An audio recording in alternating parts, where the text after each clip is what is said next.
సింగరేణిలో కొత్త మైన్స్ తెలంగాణ ప్రాంతంలో వచ్చిన మైన్స్ని సింగరేణికి కేటాయించాలని కేంద్ర రాష్ట్ర ప్రభుత్వాల దృష్టి తీసుకుపోయాం. మొన్న టెండర్లలో సింగరేణి పాల్గొనలేదు.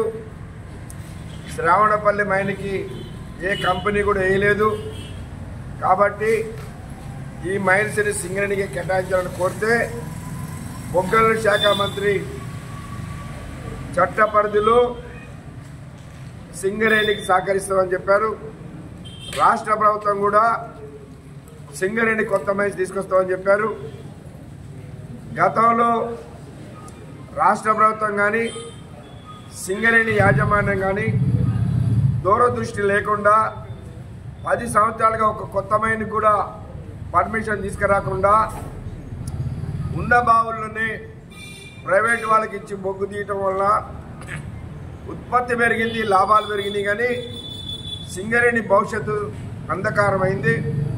కాబట్టి ఈ ప్రభుత్వాలైనా కొత్త మైన్స్ కొరకు చేయాలని చెప్పేసి కోరాము.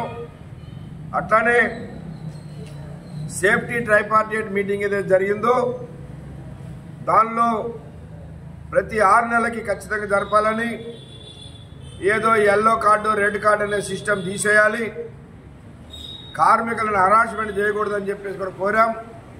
క్వార్టర్స్ విషయం, హాస్పిటల్స్ విషయం ఇవన్నీ కూడా మాట్లాడాం. అట్లనే కొత్త మైన్స్ కొరకు సింగరేణి వ్యాప్తంగా ఏఐటీసీ యూనియన్ ఆధ్వర్యంలో పోరాట కార్యక్రమాలు చేశాం.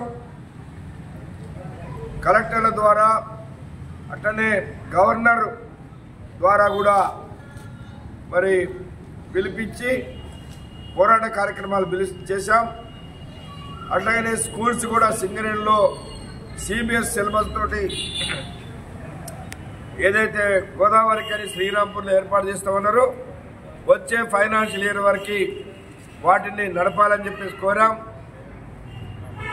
అదేవిధంగా లాభాల వాటా సింగరేణి కార్మికులకి గతంలో జూలై నెలలోనే ఇచ్చేవాళ్ళు. ఈ 10 సంవత్సరాల నుంచి దాన్ని దసరాకు తీసుకుపోయారు. ఈసారి వెంటనే దాన్ని కార్మికులకి 35% తోటి ఇవ్వాలని సింగరేణి సిఎండి గారికి కూడా మేము వినతిపత్రం ఇచ్చినాం. ఏది ఉన్నా సింగరేణిలో సింగరేణి భవిష్యత్తు కొరకు, కొత్త బావుల కొరకు, ఉన్న బావుల లైఫ్ ఎక్స్టెన్షన్ చేయడం కొరకు, వీటన్నిటి కొరకు కూడా ఏఐటీసీ కృషి చేస్తుందని చెప్పేసి తెలియపరుస్తా ఉన్నాం.